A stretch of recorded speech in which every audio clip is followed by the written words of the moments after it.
नमस्कार, साक्षी news network पर आप सभी का स्वागत है।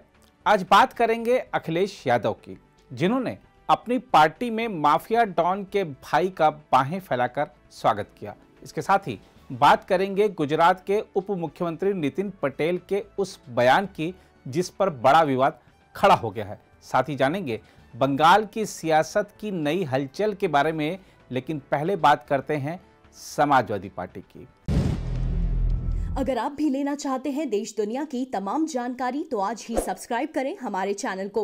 साथ ही नीचे दिए बेल आइकन को जरूर दबाएं ताकि हर अपडेट आप तक पहुंच सके। माफिया डॉन और बहुजन समाज पार्टी के विधायक मुख्तार अंसारी के बड़े भाई सिबकतुल्लाह अंसारी ने आज अपने बेटे के साथ समाजवादी पार्टी की सदस्यता ग्रहण कर ली। यह कोई सामान्य राजनीतिक खबर इसलिए नहीं है क्योंकि अखिलेश यादव इस बात का दावा करते रहे हैं कि उनकी पार्टी में माफियाओं और आपराधिक छवि के लोगों के लिए कोई जगह नहीं है।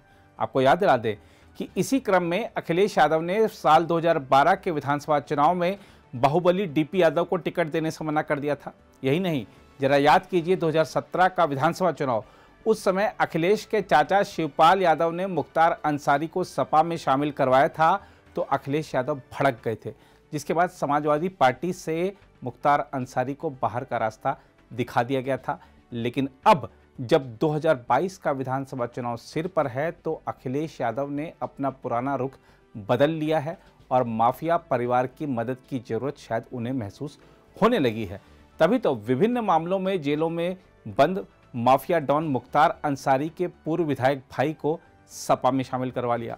मऊ से बहुजन समाज पार्टी के विधायक मुख्तार अंसारी के भाई और पूर्व विधायक सिबकतुल्लाह अंसारी अपने बेटे मुन्नू अंसारी के साथ अखिलेश यादव की मौजूदगी में सपा में शामिल हुए।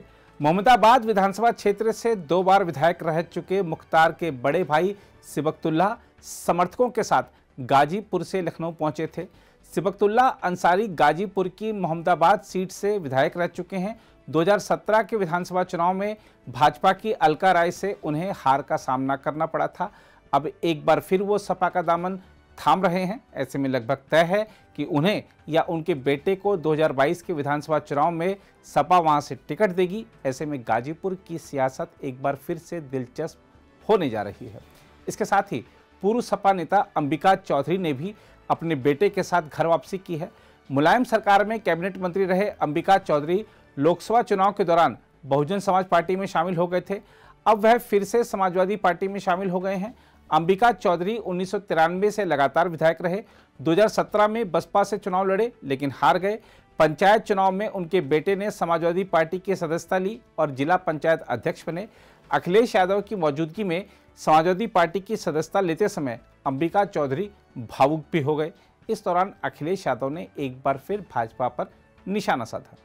दूसरी ओर गुजरात के उप मुख्यमंत्री नितिन पटेल ने कहा है कि भारत के संविधान, कानून और धर्मनिरपेक्षता की बातें तभी तक की जाएंगी जब तक देश में हिंदू बहुसंख्यक हैं और अगर अगले 1000-2000 वर्षों में घटकर हिंदू अल्पसंख्यक हो जाएं तो देश की अदालतें, लोकसभा, संविधान, धर्मनिरपेक्षता कुछ नहीं रहेगा। उन्होंने कहा, भगवान ना करे कि ऐसा हो, लेकिन अगर अगले 1000-2000 वर्षों में हिंदुओं की संख्या कम हो जाती है और दूसरे धर्म के लोगों की संख्या बढ़ जाती है तो कोई अदालत नहीं होगी, लोकसभा, संविधान, धर्मनिरपेक्षता, ये सब कुछ हवा हवाई हो जाएगा, कुछ भी नहीं रहेगा। हम आपको बता दें कि गांधीनगर में विश्व हिंदू परिषद द्वारा आयोजित देवी भारत माता के मंदिर में मूर्ति स्थापना समारोह को मनाने के लिए शुक्रवार को एक कार्यक्रम को संबोधित करते हुए नितिन पटेल ने कहा कि वह सभी मुसलमानों या ईसाइयों के बारे में बात नहीं कर रहे क्योंकि उनमें से बड़ी संख्या में लोग देशभक्त हैं।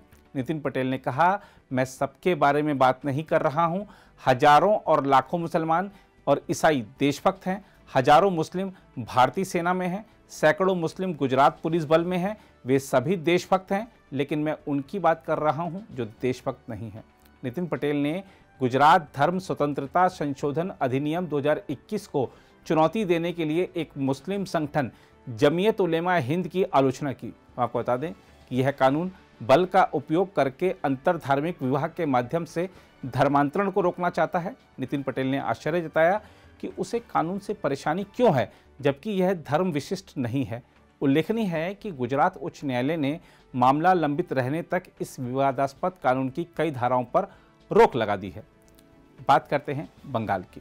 प्रवर्तन निदेशालय ने राज्य में एक कथित कोयला घोटाले से जुड़े धन शोधन मामले में पूछताछ के लिए पश्चिम बंगाल की मुख्यमंत्री ममता बनर्जी के भतीजे और सांसद अभिषेक बनर्जी और उनकी पत्नी को समन जारी किया है। हम आपको बता दें कि अभिषेक बनर्जी लोकसभा में डायमंड हार्बर सीट का प्रतिनिधित्व करते हैं और वह तृणमूल कांग्रेस के राष्ट्रीय महासचिव भी हैं।